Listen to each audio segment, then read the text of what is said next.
देखिए, वर्तमान समय में हमारे कैबिनेट मंत्री माननीय धन सिंह रावत जी का प्रकरण है। आज इन्होंने एक नई परिपाटी इस प्रदेश के अंदर बनाई है। जब भी किसी अधिकारी पर भ्रष्टाचार के जो आरोप लगते हैं वो सिद्ध हो जाते हैं, उसके बाद विभाग का नैतिक कर्तव्य है, दायित्व है कि उस अधिकारी के खिलाफ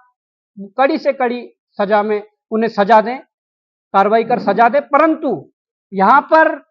जो तत्कालीन जो माध्यमिक शिक्षा निदेशक थे महावीर सिंह बिष्ट जी, उन पर कई बिंदुओं पर कई जांचों में उन पर आरोप सिद्ध हुए।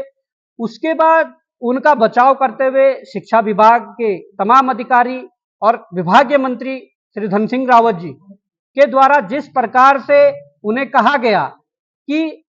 आपको चेतावनी देते हुए छोड़ दिया जाता है, और जबकि उन्हें पता था कि जो महावीर बिष्ट ने जो हमने पीआईएल लगाई थी उसमें जो अपना जवाब जो दाखिल किया था उसमें साफ तौर पर उनके द्वारा लिखा गया है कि मैं ही ऐसा व्यक्ति नहीं हूं जिसके द्वारा ऐसा भ्रष्टाचार किया गया है। इससे पूर्व भी हमारे कई अधिकारी जिनके उन्होंने नाम का भी जिक्र किया है, उन्होंने भी इस प्रकार का कृत्य किया था, उन्होंने भी किया था, ये ऐसा उन्होंने भी किया था, इसलिए मैंने भी किया है।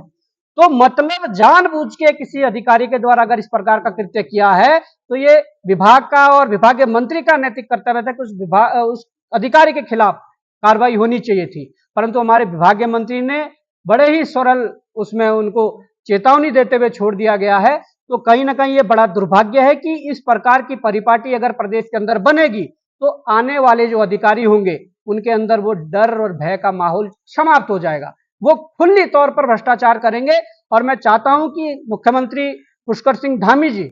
इसका संज्ञान लेते हुए कहें कि भाई हमारे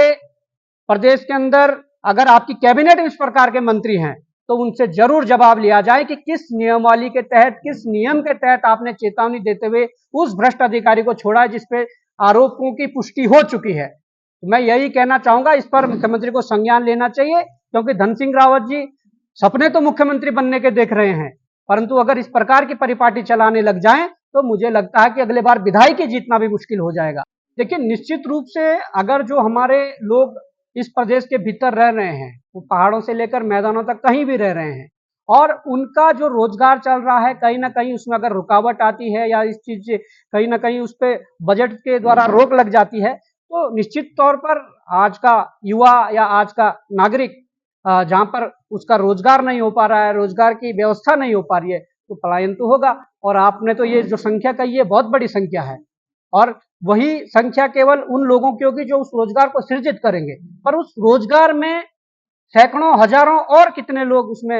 लगेंगे, तो उनके भी वो पलायन की बात है। मैं चाहता हूं कि अगर इस प्रकार की चीजें हैं तो उसमें सरकार को गंभीरता से लेना चाहिए और कहीं ना कहीं उस पर कार्रवाई करनी चाहिए।